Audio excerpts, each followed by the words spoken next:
एक बार श्रीनाथ जी का नियम, हमारे ब्रज में नियम है कि ठाकुर जी गा के उठते हैं, गा के सोते हैं, गा के खाते हैं, बिना गाए कुछ नहीं होता। ब्रज की सेवा में 3 भाव प्रधान है, राग, भोग और श्रृंगार। ठाकुर जी को सबसे पहले राग सुनाना पड़ता है, दूसरा भोग पवाना पड़ता है, तीसरा श्रृंगार। ये 3 से लाड़ लड़ाते हैं हमारे ब्रज में। तो हमारे यहां पर ठाकुर जी को सुबह उठाएंगे तो गा करके, सुबह का राग है भैरव, ठाकुर जी को भैरव गा के सुनाया जाता है, भैरवी सुनाया जाता है, तो ही ठाकुर जी उठते हैं। अब जिनको संगीत पता है वो सुन लो, जिनको नहीं पता वो ऐसे सुन लो। तो भैरव और भैरवी राग ये ठाकुर जी को उठाने के लिए गाए जाते हैं। फिर श्रृंगार जब होता है ठाकुर जी का, तब भी ठाकुर जी के लिए गाया जाता है। आज ठाकुर जी कैसे लग रहे हैं, ऐसी मुकुट पहनी, ऐसी पीताम्बरी पहनी, ऐसी माला पहनी, ऐसे कुंडल पहने, ऐसे नेत्र हैं, ठाकुर जी के लिए राग गाया जाता है। भोग भी ठाकुर जी गा के ही पाते हैं। आज दधि मीठो मदन गोपाल, आज बहुत सुंदर प्रसाद बनो ठाकुर जी पाओ, गा के ठाकुर जी पाते हैं। सोते भी ठाकुर जी गा के, कोई गा के सुनाना पड़ता उनको। क्या सुनाना पड़ता? बिहाग। बिहाग सुनाओ तब ठाकुर जी सोते हैं। तो एक बार की बात है, श्रीनाथ जी मंदिर में एक द्वारपाल की सेवा एक व्यक्ति को मिली। बहुत ध्यान से सुनना। तो उसका नियम क्या था कि रात्रि शयन जब मंदिर हो जाता था, मंदिर बंद हो गए, उसके बाद वो आता था। शिफ्ट चेंज होती थी, सुबह से जो द्वारपाल था वो चला जाता था, रात का द्वारपाल रहता था और वो रात भर जगता था। सुबह मंगला होती थी जब ठाकुर जी की, तो मंगला दर्शन करके फिर वो अपने घर जाता था। तो मंगला में राग गाया जाता बिहाग, नहीं, मंगला में राग गाया जाता भैरवी। थोड़ा सा सुना, एक लाइन सुनाते हैं। ठाकुर जी कैसे उठाया जाता भैरव राग में। मोहन जागिए बलि जई है, लाला जागिए बलि जई, तेरे कारण श्याम सुंदर, मैं नई मुरलिया लई, मोहन जागिए बल जई है, लाला जागिए बल जई। अब रोज यही पद सुनता था वो। सुबह अपने घर जाने से पहले ठाकुर जी का दर्शन करता, मोहन जागिए बल जई हैं, लाला जागिए बल जई हैं। दिन में जाके भोजन करके सो जाता था, और रात में जब वो ड्यूटी पे आता था तब तक ठाकुर जी का शयन हो चुका होता था। तो रात भर मंदिर की पहरेदारी करता था और वो रात भर यही गाता था, मोहन जागिए बल जई हैं। और हमारे ब्रज का नियम है, अगर आपने रात में भैरव गा दिया तो आपकी सेवा टूट जाएगी, क्योंकि ठाकुर जी उठ जाएंगे, फिर आपको मंगला करनी पड़ेगी ठाकुर जी की। ठाकुर जी की नींद कितनी कच्ची। कोई भैरव रात में गा दे गलती से अगर, तो ठाकुर जी उठ ही जाते हैं। और रात भर मंदिर की पहरेदारी करता, मंदिर के सब लोग तो सो गए जाके, और रात भर गाता, तेरे कारण श्याम सुंदर। और वो तो भाव से गाता था, लेकिन भीतर स्थिति क्या होती, गर्भगृह में भगवान उठ के बैठ जाते। पूरे दिन दर्शनार्थी आते हैं, दर्शन करते हैं, खड़े खड़े हमारे पांव थक जाते हैं। जैसे तैसे रात में सोते हैं, उसमें भी सुबह 4 बजे मंगला कर देंगे आके पुजारी, और जे और रात भर ये बिहाग वो भैरव गाता है।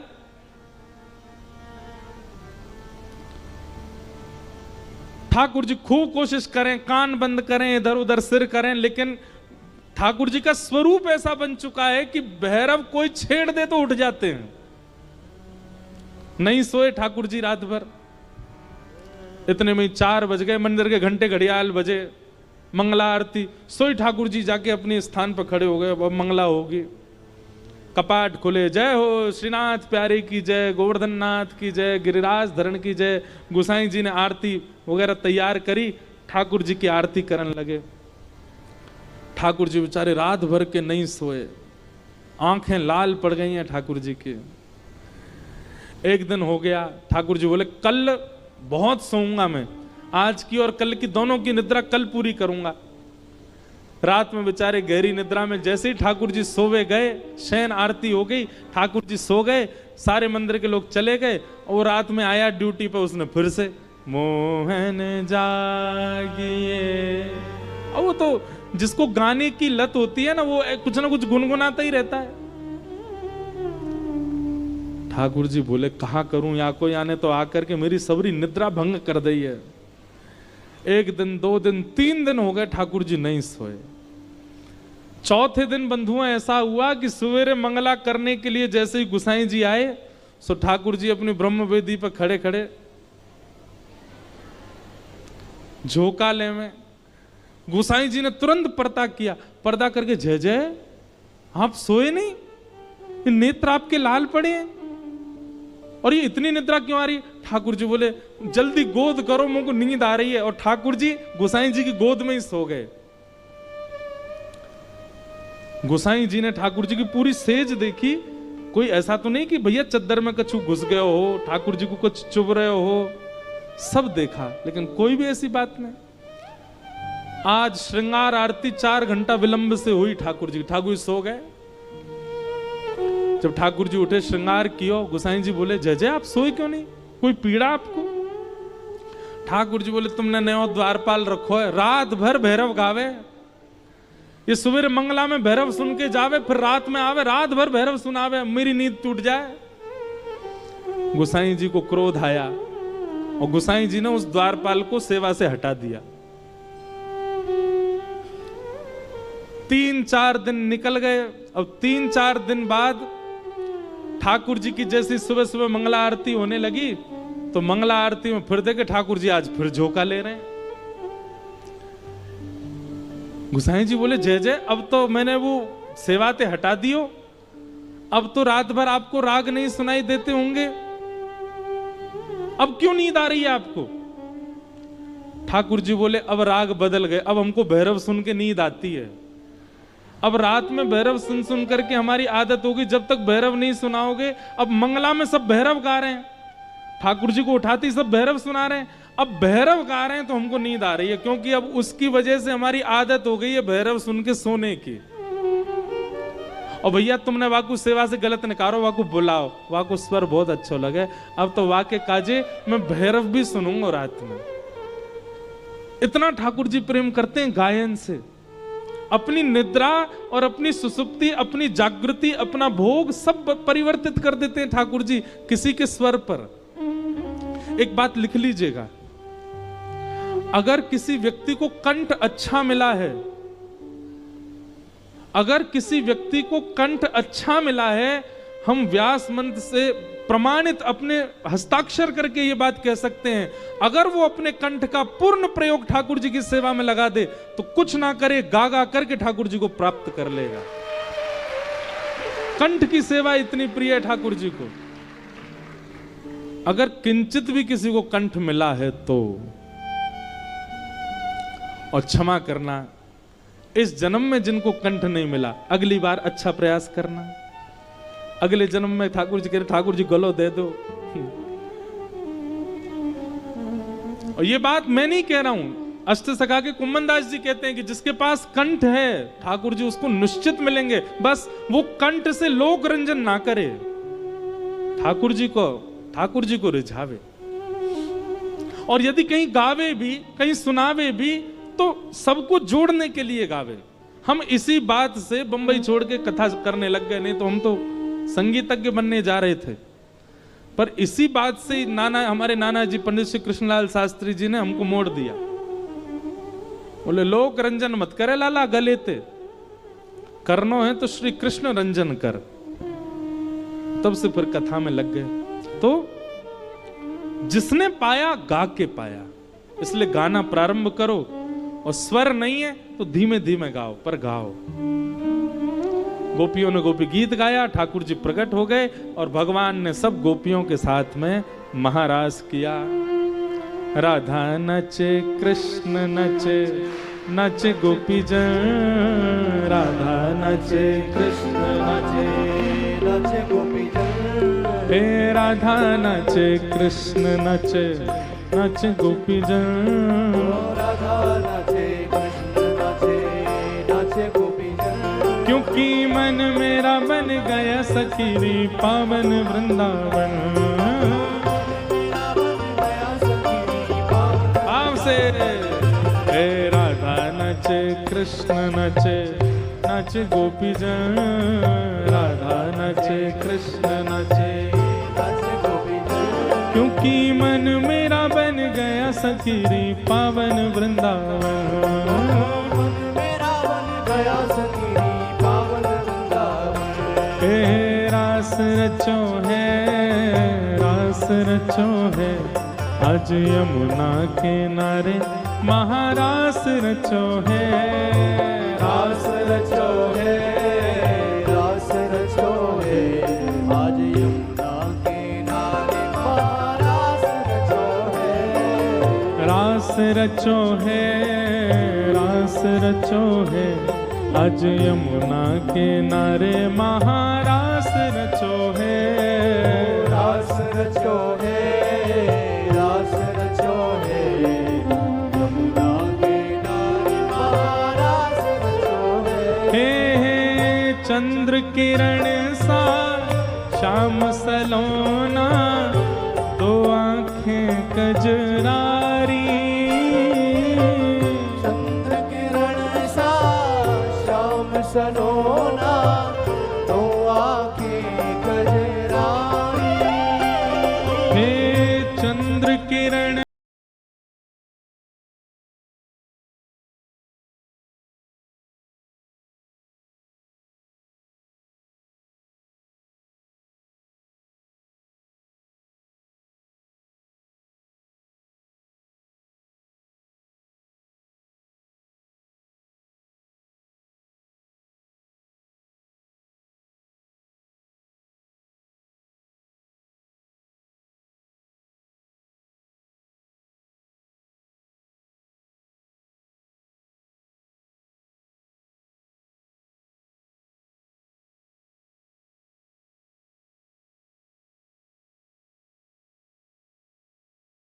रास बिहारी संग राधा सुकुमारी। रास बिहारी संग राधा सुकुमारी। रास बिहारी संग राधा सुकुमारी। ओ ब्रज में विराज रे, श्याम संग राधा नाचे रे। श्याम संग राधा नाचे, ओ श्याम संग राधा नाचे। ओ श्याम संग राधा नाचे। भाव भाव से हे राधा नचे कृष्ण नचे, नच गोपी जन। राधा नचे कृष्ण नचे, नचे गोपी जन। ओ राधा नाचे कृष्ण नचे, नचे गोपी जन। राधा नाचे कृष्ण नचे, नचे गोपी जन। क्योंकि मन मेरा बन गया सखीरी पावन वृंदावन। मन मेरा बन गया सखीरी पावन वृंदावन। ओ मन मेरा बन गया सखीरी पावन वृंदावन। ओ मन मेरा बन गया सखीरी। बोले रास राशेश्वर भगवान की।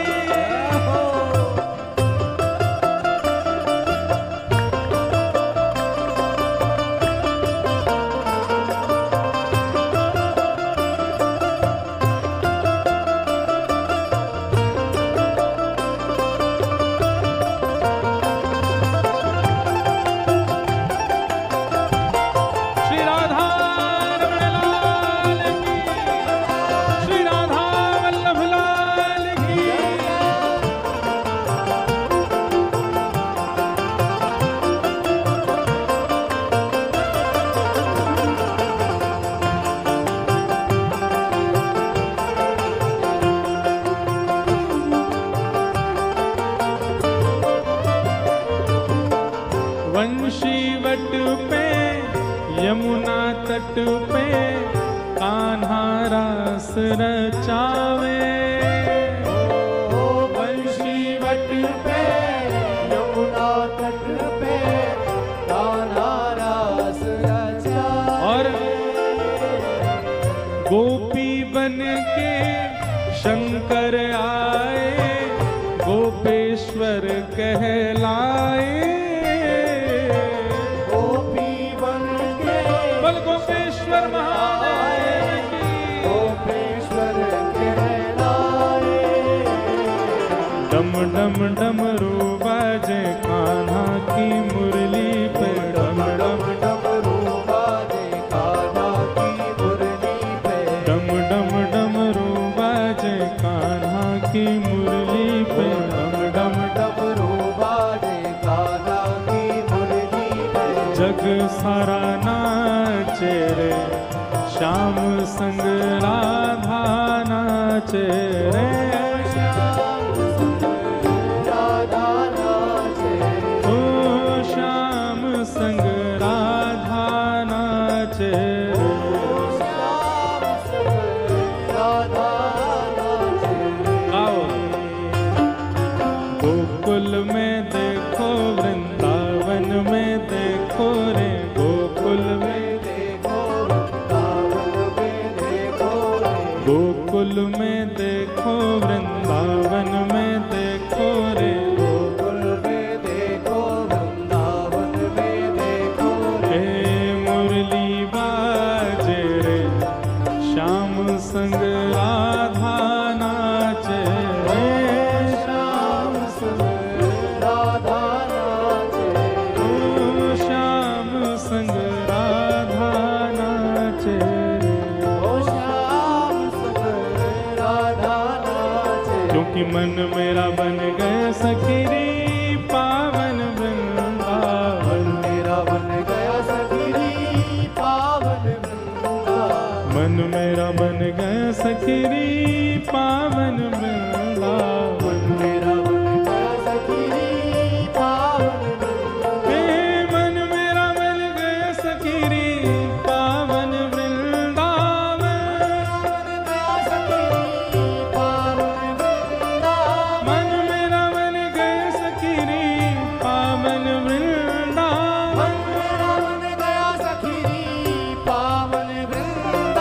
मन मेरा बन गए सखीरी पावन वृंदावन।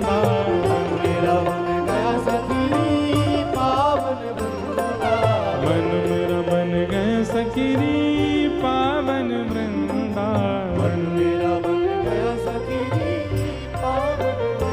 ओ मन मेरा बन गए सखीरी पावन वृंदावन। मेरा बन गया सखीरी पावन वृंदावन।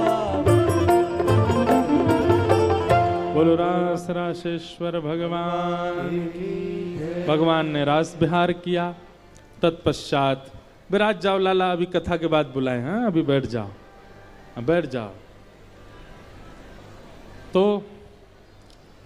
रास विहार की भूमिका भी अद्भुत है, परंतु समय की अपनी बाध्यता है।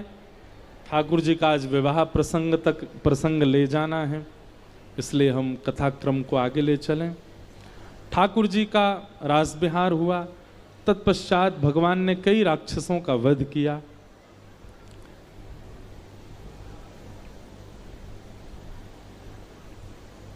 एक दिन की बड़ी मधुर घटना। भगवान को सखा मधुमंगल ठाकुर जी तो बोलो, बोले लाला सबरी गोपी तेरी आरती करें, सब संतजन तो को प्रणाम करें, सब भक्तजन तेरे चरणन में लौटे, या के पीछे राज कहा है।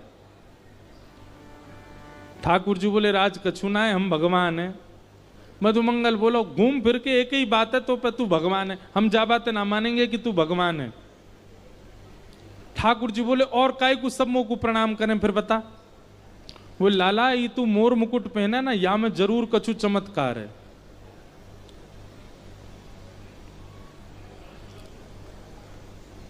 ये मोर मुकुट पहने या में जरूर कछु चमत्कार है।